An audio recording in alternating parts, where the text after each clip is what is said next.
6일간 이렇게 국가적으로 공식적으로 연휴가 이렇게 시작이 됐는데, 교회에 오니까 우리 성도님들이 추석 명절 잘 보내셨습니까? 이렇게 인사를 하는데요. 추석 명절을 잘 보내느냐 하는 그 기준은 사람마다 다르겠지만, 이렇게 6일간이나 되는 화금 연휴에 만사 제치고 예배 시간에 본교회에 자기가 등록한 그 교회에 출석하는 그것보다 더 추석 6일간의 연휴를 잘 보내는 것이 없지 않나 싶어요. 이렇게 황금 연휴지만은 이렇게 통계에 의하면 이 기간 중에 어디서 무엇을 할 것인가 이것을 조사한 것을 보면은 한 23.3% 정도는 해외여행을 가겠다.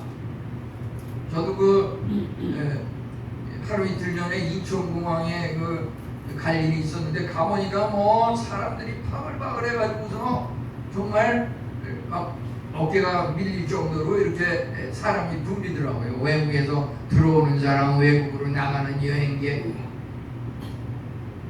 이제 이 기간 중에 국내에서 여행을 즐기겠다 이런 사람이 한 33.3% 정도. 이 기간 중에 뭐 경제적인 여유도 없고 뭐 어디 갈 만한 데도 마땅치 않고 그냥 집에서 그냥 가만히 눌러앉아 있겠다 하는 사람이 43.3%. 이래서 보통 가장 많은 그 통계는 집에서 가만히 있겠다, 집에서 쉬겠다, 이게 제일 많은 것을 보게 됩니다.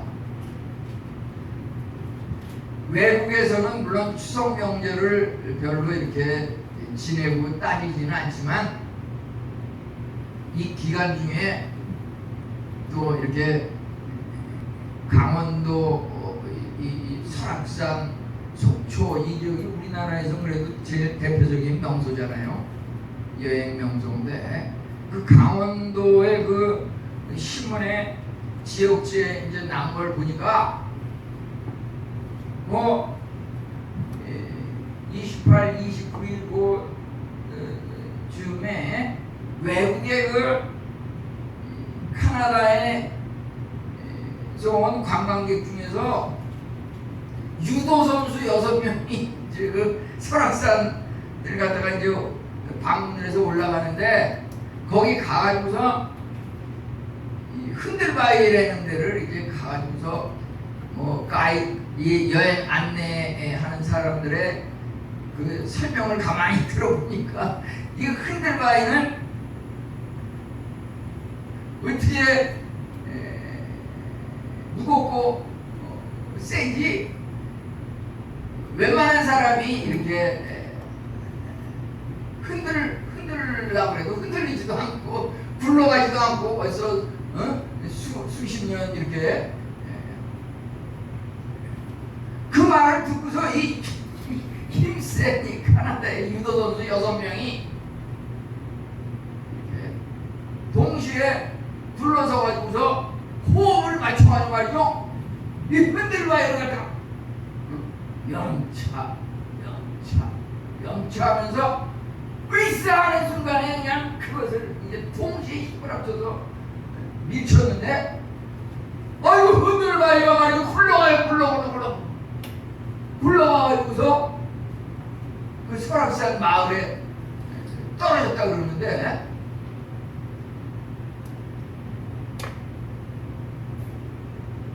다행히 그냥 약간 좀 이렇게 들 같은데 이것이 굴러가가지고서 인명피해는 없다 보니까 전국적으로 나오지는 않았지만 강원도 신문에는 이제 보도가 됐는데 근데 재밌는 것은 그 그 흔들바위가 말이죠 진짜 떨어져가지고서 마을에 이제 쿵하고서 떨어졌는데 거기서 그 소리가 말이죠 그 마을 전체에 울려 퍼지는데 무슨 소리가 났다고?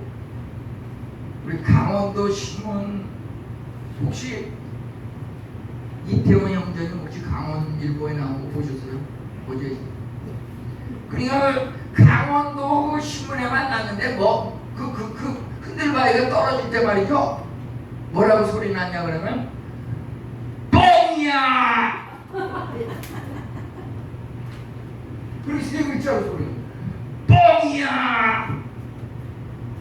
그 흔들바위가 말이죠 어떻게 그 과학적으로 이게 잘 고정이 되어 있는지 흔들해서 흔들바위인데 그 힘센 유도 선수가 동시에 힘을 합쳐서 해도 흔들리지도 않고 꼼짝도 안 하고 그대로 있다 이거예요.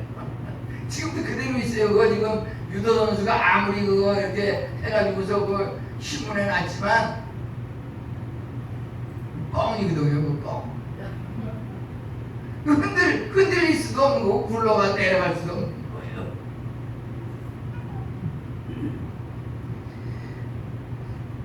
우리 사람들이 말이죠. 요즘 보면은 이 항저우 아시안 게임이 이제 한창인데 많은 선수들이 뭐 메달이 한 400여 개가 된다 그러는데 그 사람들 중에서 보면은 이 꿈에 금메달 따는 꿈을 꾸는 사람도 있었다 그러는데 그 해몽가가 말이죠. 유명한 꿈을 잘 꾸려하는 그 해몽가가 금메달 따는 꿈을 꾸는 것은 실질적으로 그 사람이 금메달을 따거나 행운이 겹치거나 큰 돈을 벌거나 명예를 얻게 되는 그런 꿈이라고 이렇게 꿈풀이를 하는 것을 제가 보았습니다.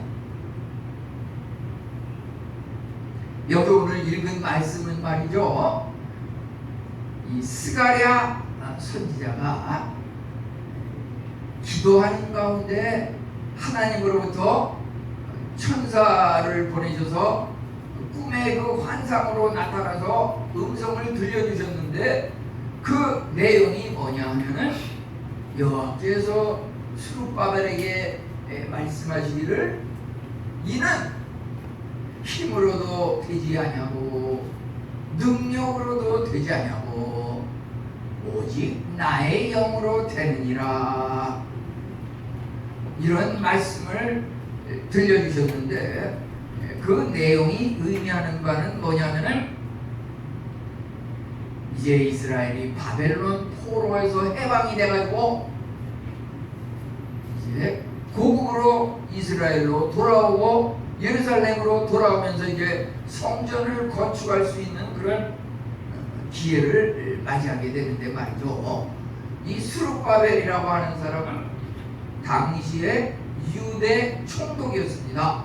유대 총독이다 보니까 이제 국민을 대표해가지고 국가의 안전과 회복 여러 가지 그 외국 세력으로부터 방어를 하는 이런 것들을 책임진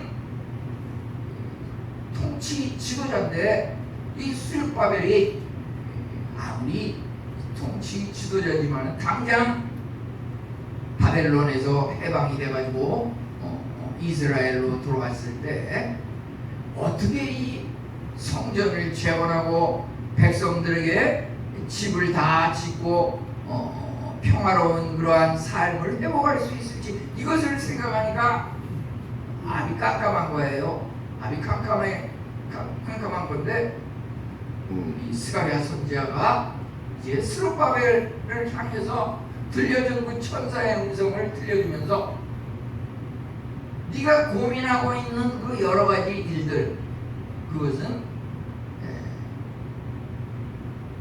힘으로도 되지 않냐고 능력으로도 되지 않냐고 오직 나의 영으로 되는 그 말을 전해준 분은 하나님께서 전해준 것이니까 나의 영이라고 하는 것은 하나님의 영이고 하나님의 영은 바로 성령인 것입니다. 그래서 제목을 오직 성령으로 되느니라 이렇게 정했는데요. 이 스가랴 선지자에게 보여준 천사를 통해서 보여준 그 환상 꿈은 뭐였냐면은 이 4장 전체가 그러한 내용으로 1절부터 14절까지 되어 있는 것을 보게 됩니다. 이제 스가랴 선지자가 천사를 통해서 본 그 환상은 무엇이었냐면은 거기에 4장 2절에서 순금 등잔대가 보였고, 그 다음에 기름 그릇이 또 있었고, 거기에 또 그 금 등잔대 곁에 두 감람나무가 있었습니다. 그 환상에 나타난, 그 꿈에 나타난 순금 등잔대, 기름, 감람나무 이런 것들이 보였는데 꿈이니까 그것을 해석하기가 쉽지 않은 부분도 있는데요. 그것에 대한 해석도 친절하게 이 스가랴서 2장 1절부터 14절까지 보면은 거기에 기록이 되어 있는 것을 보게 됩니다. 11절 같은 데 보면은 등잔대 좌우의 감람나무는 무슨 뜻입니까? 그것은 또 물어보기를 그 기름이 흐르는 금관과 그 옆에 감람나무 두 가지는 무슨 뜻입니까? 이것이 무슨 뜻인지 알지 못해서 물어보니까 이제 답하기를 여기 그 꿈에 순금 등잔대가 보이고 기름 그릇이 보이고 좌우에 두 감람나무가 보이는 이것은 바로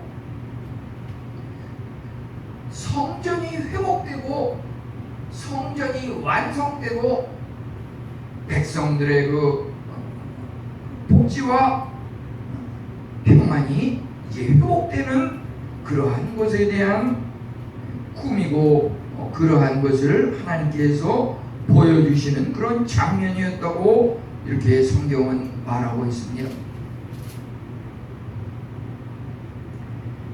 여기 두 감람나무는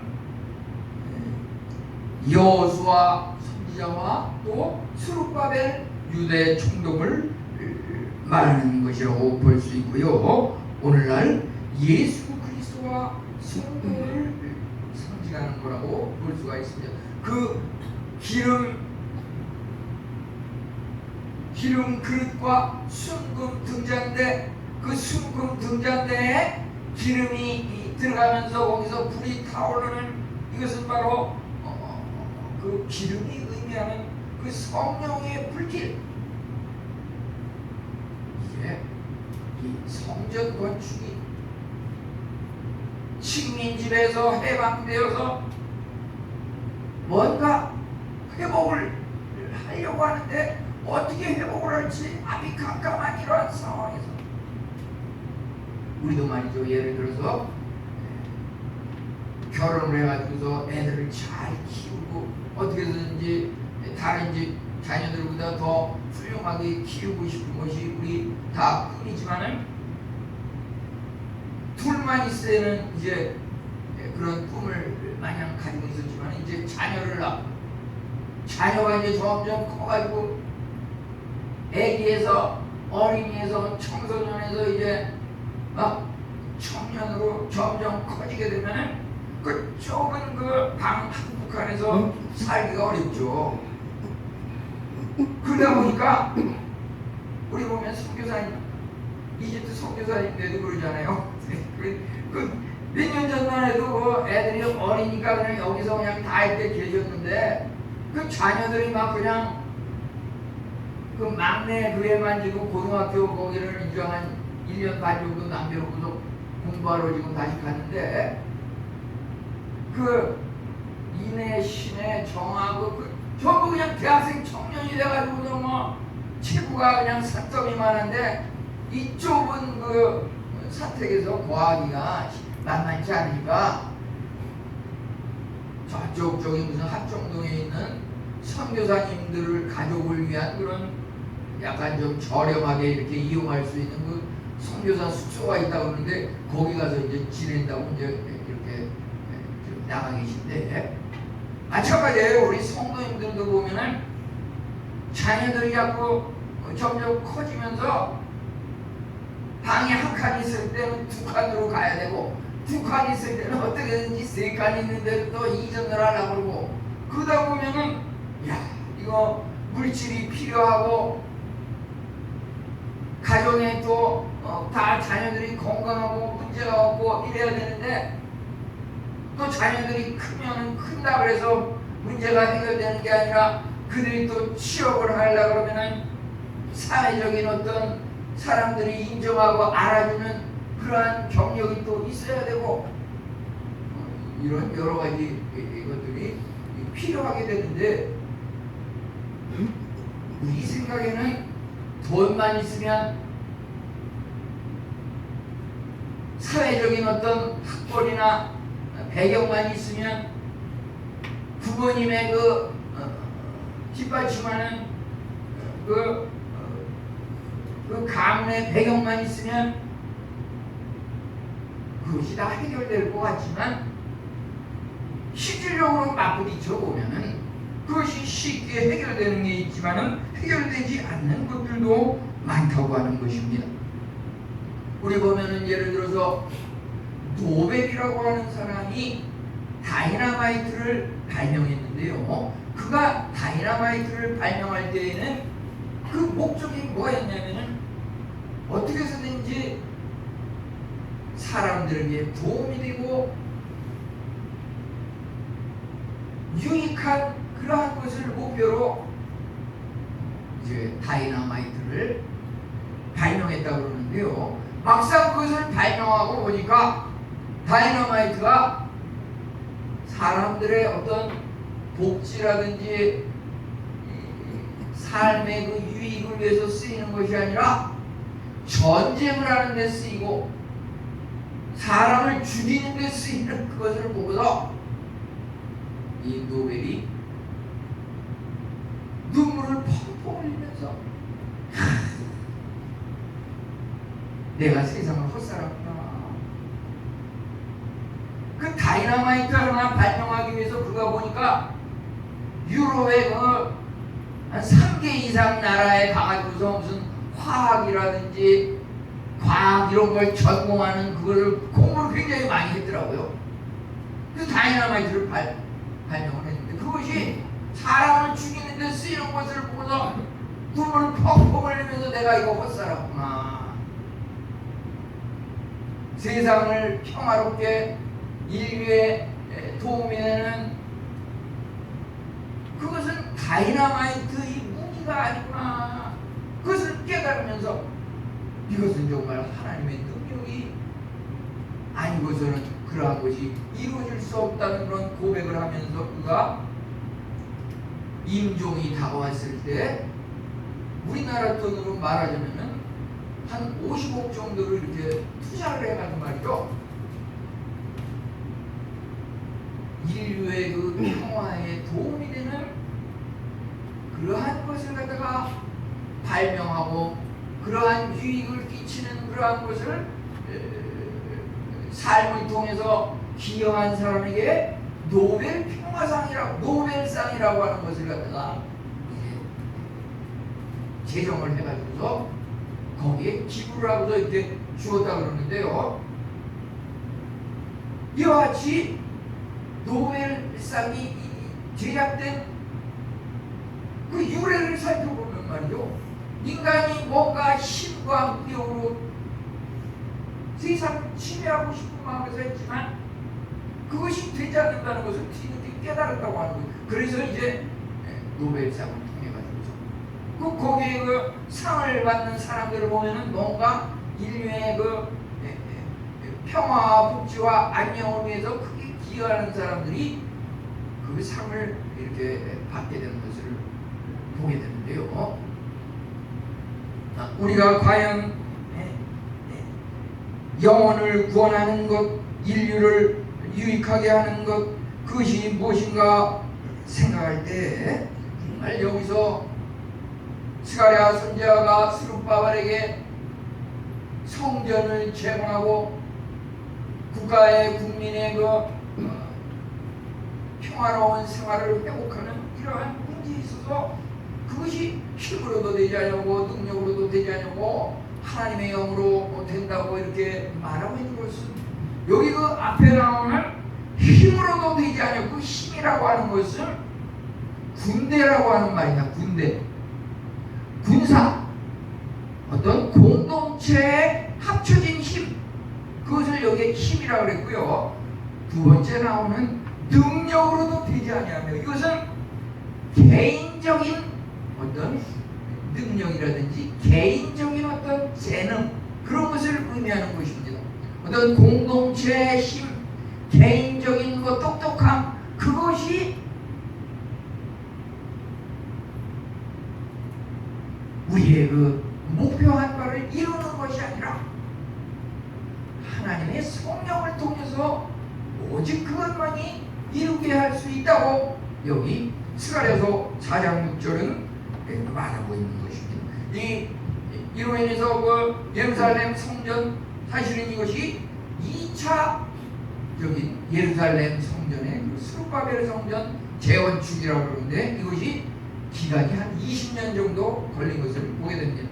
성전 건축, 여기서 그 성전 건축이라는 것은 말이죠, 꼭 그것을 교회 이런 거 건물 이것만 생각할 것이 아니라요,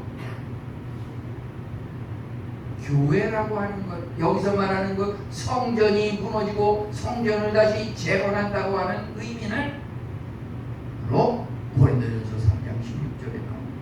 너희가 하나님의 성전인 것과 하나님의 성령이 너희 안에 거하는 것을 알지 못하느냐. 우리 성도, 인간, 하나님을 믿는 그리스도인 한 사람 한 사람이 성전이라고 하는 것이다. 그래서 여기서 스룹바벨을 통해서 성전을 재건한다는 말은 나 개인이 잘못된 것을 다 청산하고 나 개인이 다시 한번 새롭게 거듭나서 회복이 되는 것을 말하는 것입니다. 지금까지는 여러 가지 장애물, 어려움, 시련 이런 것들로 인해서 내가 목표하는 꿈과 이상이 전혀 이루어지지 않았지만은 이제 하나님의 영을 힘입을 때 그러한 것이 이루어진다고 하는 것을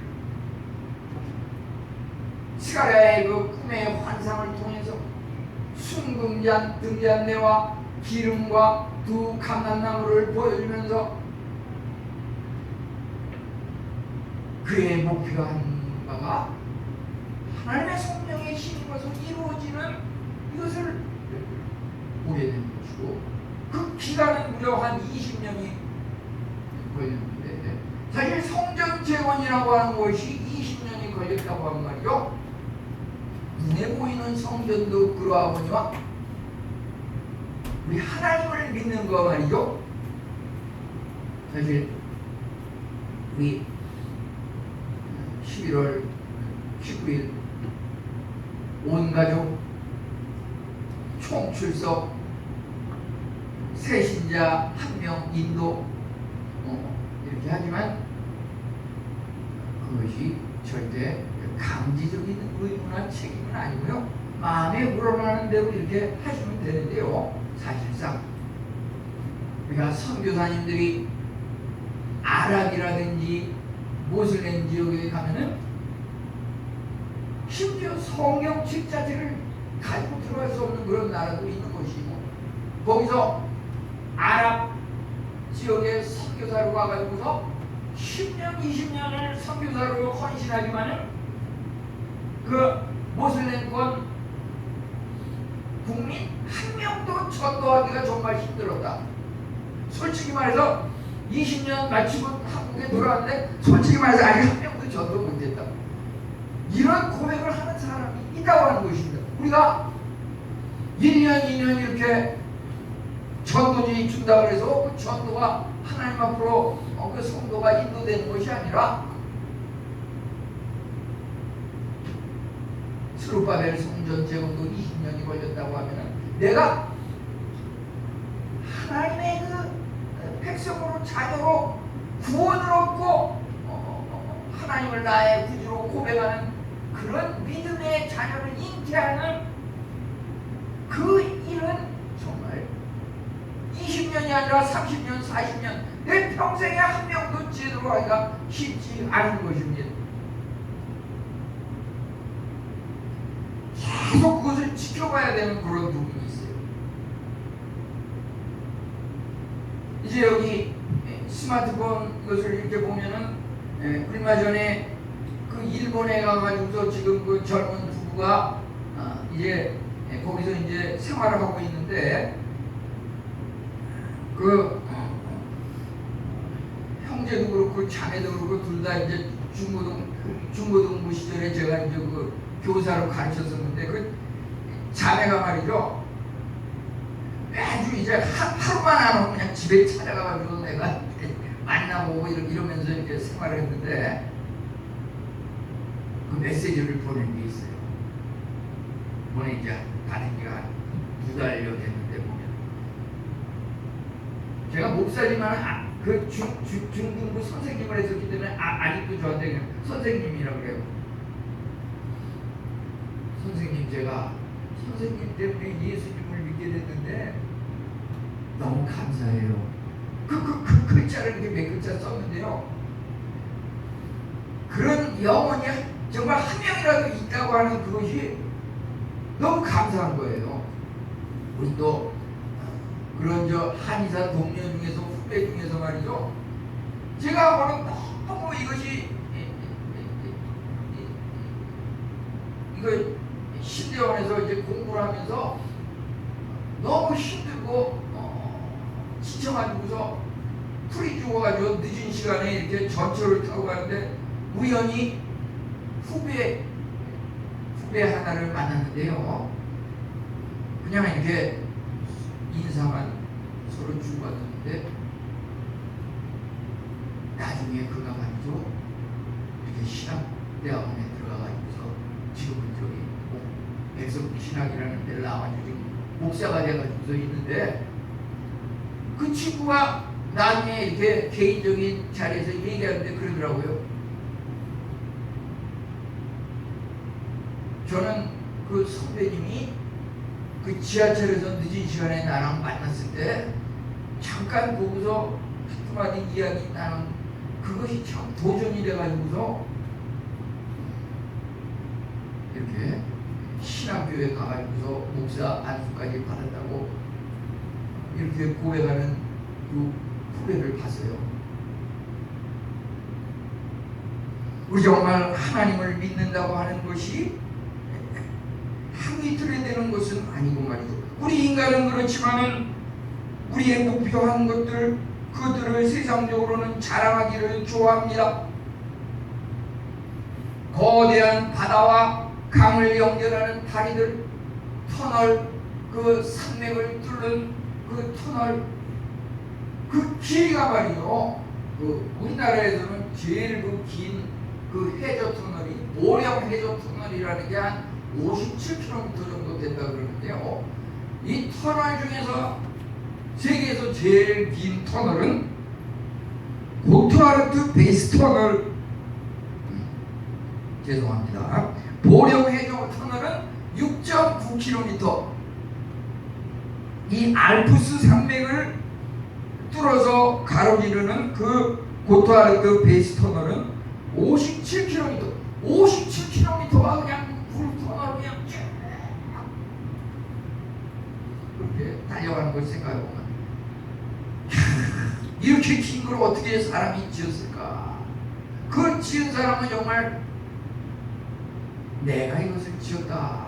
이 한국이 특별히 그런 해저 터널도 그렇고 바다와 바다를 잇는 다리 그런 공사에 아주 세계 최고의 수준을 자랑하잖아요.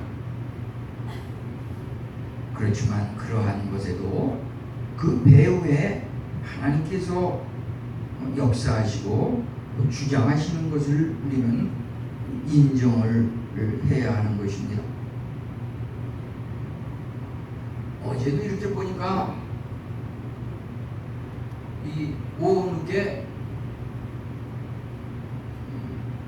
일본하고 한국하고 탁구 시합을 이렇게 하는데 말이죠. 8강전인 가운데 이 일본의 그 하리마토 선수는 세계 랭킹 4위더라고요. 일본에서는 완전히 탁구 신동이에요. 한국 선수는 그 장우진 선수가 보니까 세계 랭킹이 17위예요. 그럼 세계 랭킹으로 보면은 일본 사람한테 참 승산이 없죠.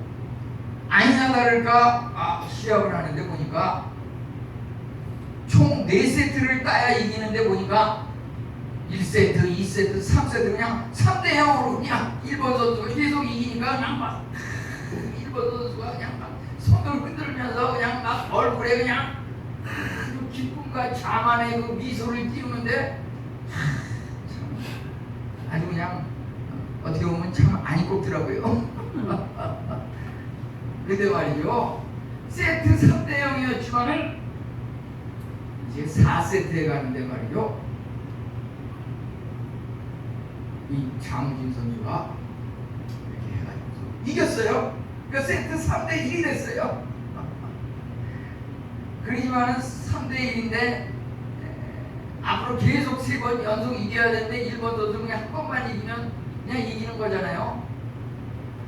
근데 그 4세트를 지나서 3대 1에서 5세트 들어가는데 그 일본의 하리마토 선수가 보니까 갑자기 다리에 무슨 경련치가 일어나네. 왜 축구 선수도 막 후반 막판에 가고 뭐 무슨 햄스트링이라 그래서 막 치가 나고 이래가지고서 막 주저앉아가지고서 뛰지 못하고 시합을 포기하고 뭐 이런 게 있잖아요.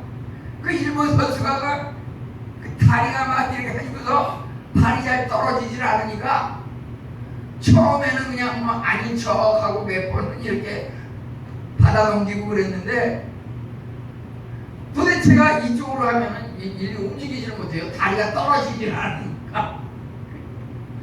그러니까 미안하지만 하여튼 그 한국 선수가 세트 4대 3으로 이겼더라고요. 3대 0이었던 게 4대 3으로 해서 이겼더라고요. 그 선수는 정말 내가 그래도 세계 랭킹 4위인데 일본의 탁구 신동인데 과거에 전적을 보더라도 이 한국 장훈인 선수한테 번번이 이겼었는데 어깨에 힘주고 아주 편안하게 나왔겠죠. 우리 사람의 일이라는 건 말이죠, 알 수 없는 거예요. 하나님께서 함께 하시면 아무리 어려운 걸 또 불가능한 것도 이루어지는 것이고, 하나님이 또 함께 하지 않으면 당연히 될 것도 전혀 되지 않는 것을 우리는 주위에서 많이 경험하게 되는 것입니다. 정말 하나님의 나라, 하나님의 그 사역의 방향이라고 하는 것은 아주 작고 미약한 데서 출발한다고 하는 것이죠. 하나님께서는 참으로 우리에게 아주 작은 것을 맡기십니다. 그것을 작은 것이라고 무시하고 대충 하게 된다면 바늘도둑이 소도둑 된다고. 그렇지만 그 작은 것에 충성할 때 하나님께서 착하고 충성된 종아 잘하였도다, 내가 너에게 더 큰 것을 맡기리니 주인의 즐거움에 함께 참여할지어다.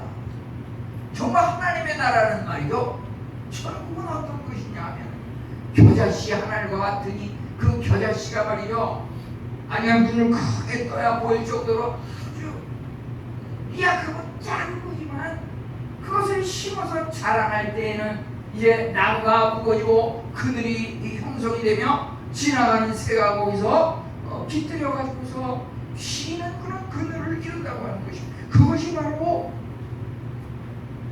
하나님의 나라고 하나님께서 일하시는 그 방법이라고 하는 것입니다. 하나님께서 어떻게 성령의 은혜를 통하여서 약한 자를 강하게 하십니까? 그것은 어떤 공동체의 힘도 아니고 개인의 재능도 아니고 세상의 학벌도 아니고 가정의 그 부모님의 그런 배경도 아니라고 하는 것입니다. 추석이면 이제 명절이면 친지들이 이렇게 둘러앉아 모이고 볼 수 없는 그런 사정이 있는 사람도 그분들을 생각하고 이러는데요. 우리 집사람이 그 돌아가신 어머님 얘기를 자꾸 하면은 제가 그 얘기를 또 하나 말이지 이러는데 저도 그래서 그런 얘기는 웬만하면 안 하려고 그러는데 오늘은 또 이런 말씀과 연관지어서 얘기하려고 그러는데요. 돌아가신 어머님이 한 2년쯤 전에 100살에 돌아가셨는데 돌아가시기 바로 직전 하루 이틀 전에도 하루에 성경을 한 1000절 정도 암송하고 말이죠. 그냥 눈 감고 암송하시고 그냥 성경 암송하고 성경이 있는 게 그냥 24시간 그 생활이에요. 초등학교밖에 안 나왔는데 영어도 몰라요. ABC도 읽을 줄 몰라요. 그런데 해외여행을 한 20번이나 하셨어요. 해외여행을 20번 이상 하셨어요. 이 마음에 말이죠. 하나님을 믿으니까 그 마음에 어떤 담대함이 있는지 말이죠. 미국에 내려와서 말이 안 통하는데 거기서 뭐라고 하냐면은 네가 한국말 모르는 거랑 내가 영어 모르는 거랑 뭐가 차이가 있냐 이렇게 얘기하면서 그 사람들을 호통을 치고 이러면서 혼자서 그냥 이렇게 20여 개국을 다니는 거예요. 아니 어떻게 영어도 모르고 말도 안 통하는데 어떻게 해외여행을 갔다 오냐. 그 어떻게 가냐면 말이죠. 이게 나이가 드시면은 휠체어 서비스라는 게 휠체어를 이제 신청을 하면은 공항에 도착하자마자 휠체어가 와가지고서 거기 안내원이 휠체어로다가 인도를 해가지고서 비행기에 태우고 내릴 때까지 그냥 휠체어로 그걸 안내를 해요. 공항 직원이 나와서. 그러니까 그것을 신청을 하면 그러다 보니까 그렇게 해외여행을 그렇게 많이 다니셨는데 또 도전이 되는 건 말이죠. 그 어머님이 묘자리에 그 성묘를 가면은 거기 비석이 있는데 말이죠. 그 비석 뒤에 자손들 이름이 거기 써 있잖아요. 내가 생전에 낳은 자녀와 손주들 그 이름이 써 있는데 그 숫자가 40명이에요. 40명 숫자가 있는데 그들이 한국에 있는 사람도 있지만은 남미라든지 미국이라든지 이런 여러 나라에 흩어져서 이렇게 나름대로 잘 이렇게 살고 있는 것을 보게 되는데요. 자손들을 성공시키고 잘 키우는 것이 우리가 하는 것이 아니라 하나님의 은혜를 통해서 한다고 하는 것이죠. 우리가 나무를 통해서 열매를 통해서 그 나무가 사과가 열리면 사과나무인 것을 알듯이 하나님의 영이 함께 하셨는가 하는 것은 그 열매를 통해서 보는데요.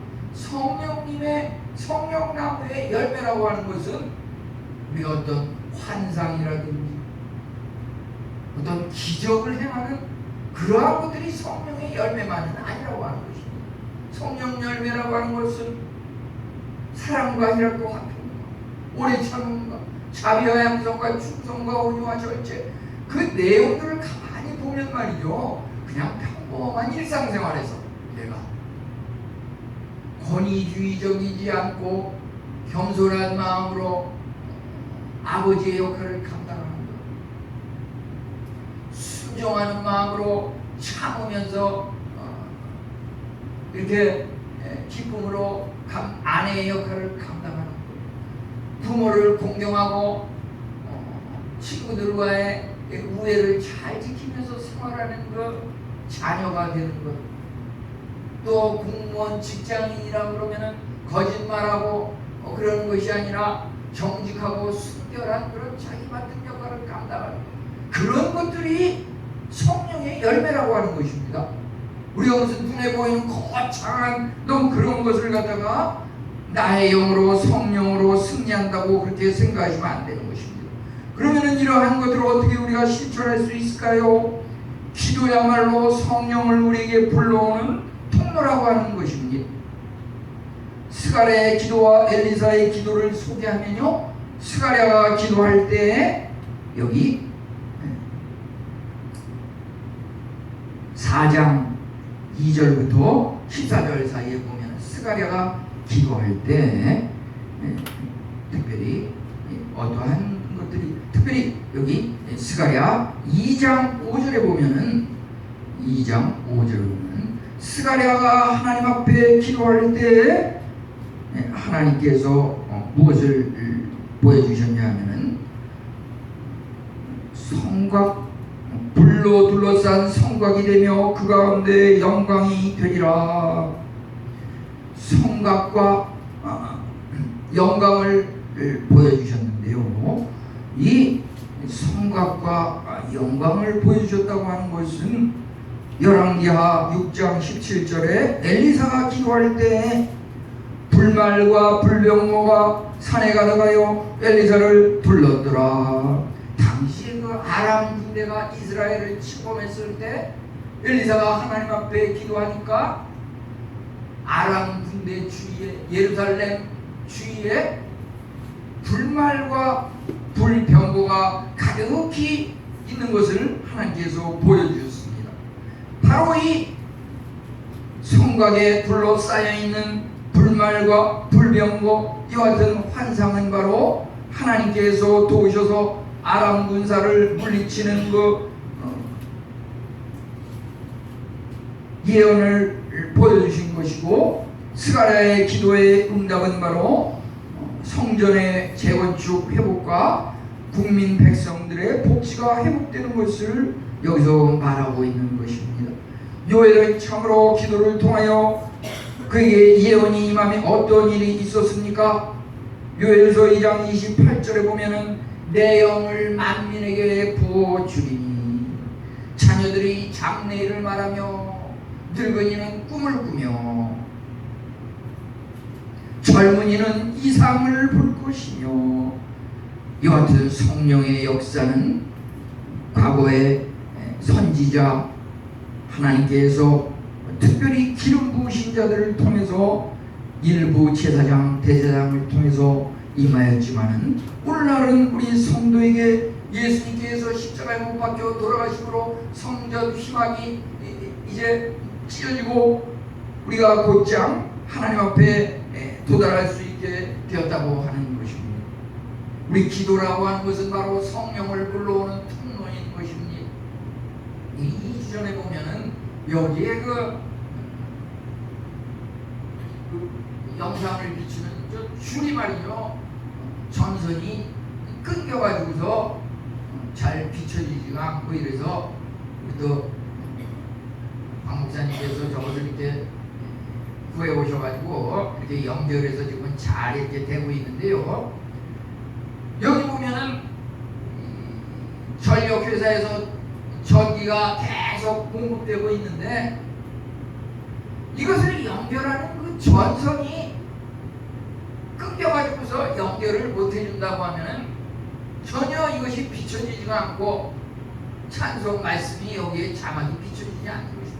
이 기도는 바로 성령님을 불러오는 통로인 것입니다. 우리가 하나님 앞에 기도를 아뢰 때 하나님께서 성령님이라고 하는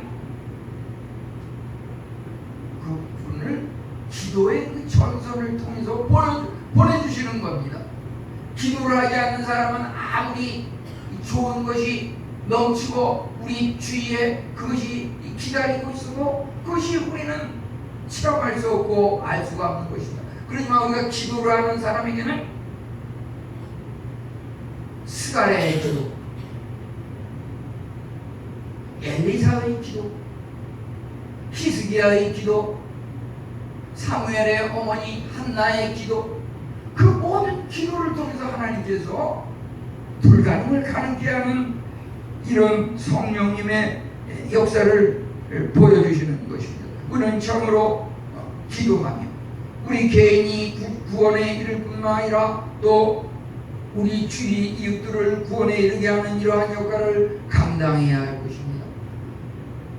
이웃까지 구원할 수 있는 일을 감당하는 것이 바로 선교의 역할이고 전도의 역할인데 말이죠.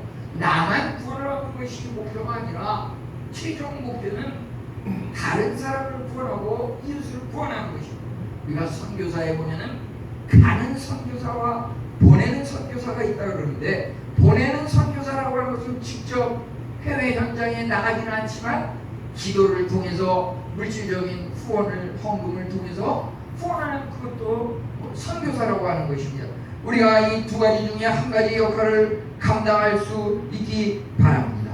참으로 하나님께서 우리와 함께 하시고 우리의 모든 일생이 하나님의 영광을 위한 그런 분명한 동기와 목표가 있을 때 하나님께서는 기뻐하시고 당연히 이것을 이루어 가시는 하나님이신 것입니다. 우리 삶 가운데 말이죠, 여러 가지 기도의 제목들, 우리 인생에 추구하는 목표들, 우리 개인적인 힘으로 될 수 있는 것이 아니고